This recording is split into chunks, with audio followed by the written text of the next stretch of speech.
আলহামদুলিল্লাহ, আমরা যারা মুসলিম ধর্মাবলম্বী আছি, আমাদের শরীয় ভিত্তিক কিছু আমাদের জীবন বিধান রয়েছে, যেমন আল কোরআন এবং হাদিস। তো আমরা চাইলেই যে কোনো কাজ করতে পারি না, কারণ আমরা যে কোনো কিছু করার পূর্বে আমাদের হালাল এবং হারাম এই বিষয়টা আমাদেরকে মেনে চলতে হয়।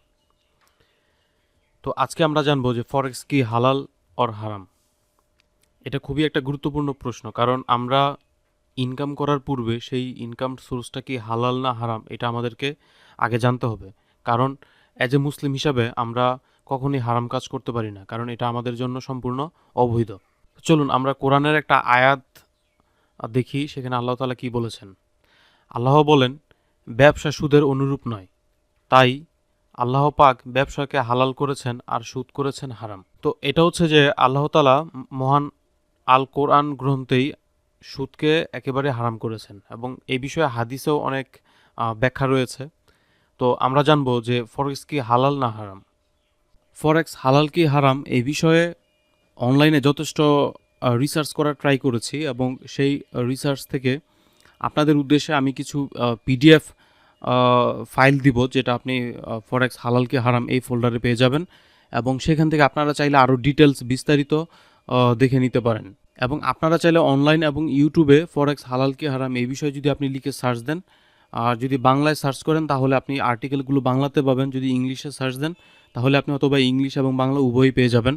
আশা করি যারা এই বিষয়ে জানতে ইন্টারেস্ট বা জানতে আগ্রহী, আপনারা এই বিষয়ে অনলাইনে একটু ঘাটাঘাটি করলে বুঝতে পারবেন। এবং আমি কিছু পিডিএফ ফাইল সংযুক্ত করে দিয়েছি, যেটা আপনারা খুব সহজেই ভালোভাবে দেখলেই বুঝে নিতে পারবেন। ইসলামী মূল্যবোধ থেকে আমরা সাধারণত সুদ ভিত্তিক যে কোনো ব্যবসা বা কারবারকে অবৈধ হিসাবে মূল্যায়ন করে থাকি, কারণ মহাগ্রন্থ আল কোরআন ও হাদিসে সুদের বিষয়ে নিষেধ করা হয়েছে।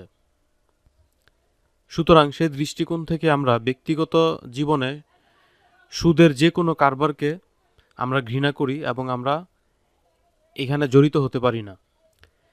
অ্যাজ এ মুসলিম হিসাবে সুদভিত্তিক যে কোনো কার্যাবলী থেকে আমাদেরকে বিরত থাকা উচিত, এবং আমরা বিরত থাকার চেষ্টা করব ইনশাআল্লাহ। কিন্তু দুঃখজনক হলেও আজ সমাজের প্রতিটি কোনায় কোনায় সুদ ছড়িয়ে আছে। মুসলিম বিশ্ব এই সমস্যায় জর্জরিত। অনেকটা বলতে গেলে সুদভিত্তিক অর্থব্যবস্থার কাছে মুসলিম বিশ্ব জিম্মি। ফলে সুদের ছোঁয়া থেকে মুক্ত থাকার ইচ্ছা থাকলেও অনেকাংশে তা সম্ভব হয়ে ওঠে না। ফলে আমাদের মাঝে যারা ইসলামিক মূল্যবোধে অবিচল বা ইসলামিক রীতিনীতি মেনে চলেন, তারা মূলত বিভিন্ন উপায়ে সুদকে এড়িয়ে চলছি। এখন প্রশ্ন হচ্ছে, ফরেক্স কি হালাল ও হারাম? এটা খুবই একটা কন্ট্রোভার্সি প্রশ্ন, এবং এই বিষয়ে যথেষ্ট মতপার্থক্য রয়েছে। কারণ এই বিষয়টা জানার জন্য আমিও প্রথমে অনেক চিন্তাভাবনা করেছিলাম, অনেক আর্টিকেল দেখেছি, এবং অনেকের কাছে প্রশ্নও করেছি। কিন্তু সমস্যা হচ্ছে যে ফরেক্স হালাল কি হারাম এই বিষয়ে আপনি স্পেসিফিক কাউকে প্রশ্ন করে সঠিক কোনো অ্যান্সার খুঁজে পাবেন না। তার একমাত্র কারণ হচ্ছে এটা বাংলাদেশের প্রেক্ষাপটে নতুন একটা বিজনেস। যদিও ফরেক্সের ইতিহাসে আমি ব্যাখ্যা করেছিলাম এটা 1000 বছর পুরনো একটি বিজনেস, কিন্তু বাংলাদেশের প্রেক্ষাপটে এটা খুবই নতুন একটা বিজনেস। 2% মানুষ এই বিজনেস সম্পর্কে কোনো ধারণা রাখে না। সুতরাং এই বিষয়ে আপনি যদি জানতে চান, স্পেসিফিক কাউকে জিজ্ঞেস করেও আপনি কোনো অ্যান্সার পাবেন না। তার কারণ হচ্ছে যে ফরেক্স সম্পর্কে তাদের যথেষ্ট পরিমাণ নলেজ নেই। যদি আপনার মসজিদের ইমাম সাহেব বা কোনো মুফতি বা মাওলানাকে আপনি জিজ্ঞেস করেন, তিনি হয়তো এই বিষয়ে সঠিক অ্যান্সার দিতে পারবেন কিনা আমার জানা নেই। তার কারণ হচ্ছে যে ফরেক্স হালাল কি হারাম এই বিষয়টা বলার আগে আগে এই মার্কেট সম্পর্কে বা এই বিজনেস সম্পর্কে যে ব্যক্তি খুব ভালোভাবে স্পেসিফিকভাবে জানবেন, এবং ইসলামিক অর্থনীতি বা ইসলামিক ইকোনমিক্স সম্পর্কে ভালো অভিজ্ঞতা রাখেন এবং ফরেক্স মার্কেট সম্পর্কে বুঝেন, তিনি একমাত্র এটা কি হারাম কি হালাল এই বিষয়ে তিনি এখানে মতামত দিতে পারবেন। এছাড়া আপনি বাকি যাদের কাছে জিজ্ঞেস করবেন, তাদের কাছ থেকে আপনি কোনো স্পেসিফিক কোনো আহ, শুদ্ধ কোনো অ্যান্সার আপনি পাবেন না। কারণ এটার অ্যান্সার একমাত্র দিতে পারবে যে ইসলামিক ইকোনমিস্ট, এবং হচ্ছে যিনি ফরেক্স সম্পর্কে ভালো বুঝেন, তিনি একমাত্র এই বিষয়ে সুপরামর্শ দিতে পারবেন। কারণ আমরা যখন অসুস্থ হই, তখন কিন্তু আমরা স্পেসিফিক একজন ডাক্তারের কাছে যাই, যেমন নাক কান গলা বিশেষজ্ঞ ডাক্তার, বা সার্জারি বিশেষজ্ঞ ডাক্তার, বা যিনি মেডিসিন বিশেষজ্ঞ ডাক্তার। তো আপনার রোগ এক জায়গায়, আর আপনি যদি অন্য এক ডাক্তারকে দেখান, তাহলে তিনি যতই ভালো ডাক্তার হন, তিনি আপনাকে ভালো ট্রিটমেন্ট করতে পারবেন না। এটাই কিন্তু বাস্তবতা। তো সুতরাং আমরা যদি ফরেক্স হালাল কি হারাম এই বিষয়ে জানতে চাই, তাহলে একজন স্পেসিফিক মুফতিকে বা মাওলানাকে জিজ্ঞেস করতে হবে, যিনি এই মার্কেট সম্পর্কে ভালো বুঝেন এবং জানেন। তো চলুন আমরা কিছু ইনফরমেশন জানার চেষ্টা করি ফরেক্স কি হালাল কি হারাম। ফরেক্স মার্কেট আন্তর্জাতিক মুদ্রা বাজার হওয়াতে এখানে সুদ প্রবেশ করেছে। এ কারণে বিশ্বের বিভিন্ন ইসলামিক স্কলারগণ প্রাথমিক পর্যায়ে এই বিজনেসকে ইসলামী শরীয় পরিপন্থী হওয়ার ব্যাপারে মত প্রকাশ করলেও অনেক ইসলামিক স্কলারগণ এর এক একটি সংশোধনী এনেছেন এবং সংশোধনীতে তারা সুদ, লিভারেজ, প্রতারণা, মুদ্রার অস্তিত্ব, জুয়া সাদৃশ্য এই বিষয়গুলোকে সংশোধনের ভিত্তিতে বৈধতা দিয়েছেন। এইখানে একটা বিষয় হচ্ছে যে ইসলামিক স্কলারগণ এই ফরেক্স মার্কেটকে, কিছু স্কলার এটাকে বৈধ বলেছেন, আবার কিছু স্কলার এটাকে অবৈধ বলেছেন। কেন বলেছেন? ফরেক্সের মধ্যে কিন্তু সুদ বিদ্যমান রয়েছে। এখন প্রশ্ন হচ্ছে, যেহেতু ফরেক্স মার্কেটে সুদ বিদ্যমান রয়েছে, সেহেতু তারা এটাকে অবৈধ ঘোষণা করেছেন।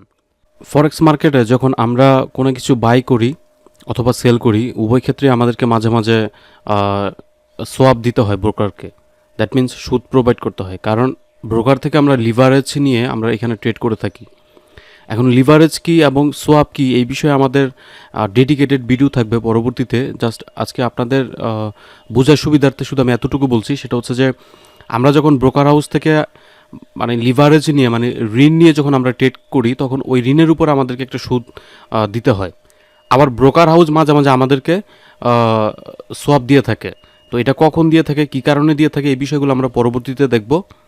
তো ফরেক্সে কিন্তু আমরা এই সমস্যাটা সমাধান করার জন্য ইসলামিক ট্রেডাররা যাতে ট্রেড করতে পারে, এই জন্য কিছু ব্রোকার ইসলামিক অ্যাকাউন্ট নিয়ে এসেছেন। ফরেক্স মার্কেটে ইসলামিক রিলিজিয়াস যারা আছেন তারা যাতে ট্রেড করতে পারেন, সেজন্য এখানে সুদভিত্তিক সোয়াপ ফ্রি অ্যাকাউন্ট রয়েছে। কিছু ব্রোকার, সব ব্রোকার না, কিছু ব্রোকার এই বিষয়টা মাথায় এনে সোয়াপ ফ্রি ইসলামিক অ্যাকাউন্ট রয়েছে তাদের, এবং আমরা সেই জায়গাতে ট্রেড করতে পারি। ফরেক্স মার্কেটে অনেক ব্রোকার রয়েছে যারা সোয়াপ ফ্রি, দ্যাট মিন্স সুদমুক্ত অ্যাকাউন্ট প্রোভাইড করে থাকেন। তো আপনারা চাইলে এই ধরনের ব্রোকারগুলোতে ট্রেড করতে পারেন, কারণ আমরা ফরেক্স হালাল কি হারাম এই কন্ট্রোভার্সিতে যেতে চাই না। আমরা ইসলামিক অ্যাকাউন্টসে ট্রেড করব, যাতে আমাদের কোনো সন্দেহ না থাকে। ফরেক্সের কিছু broker Islamic swap free account provide করে থাকেন। এই বিষয়গুলো নিয়ে আমরা যখন ব্রোকার রিভিউ বা ব্রোকার নিয়ে কথা বলবো, ওই ভিডিওতে আমরা এই বিষয়ে আরও ডিটেলস আলোচনা করব, কোন কোন broker Islamic swap free accounts provide করে থাকেন।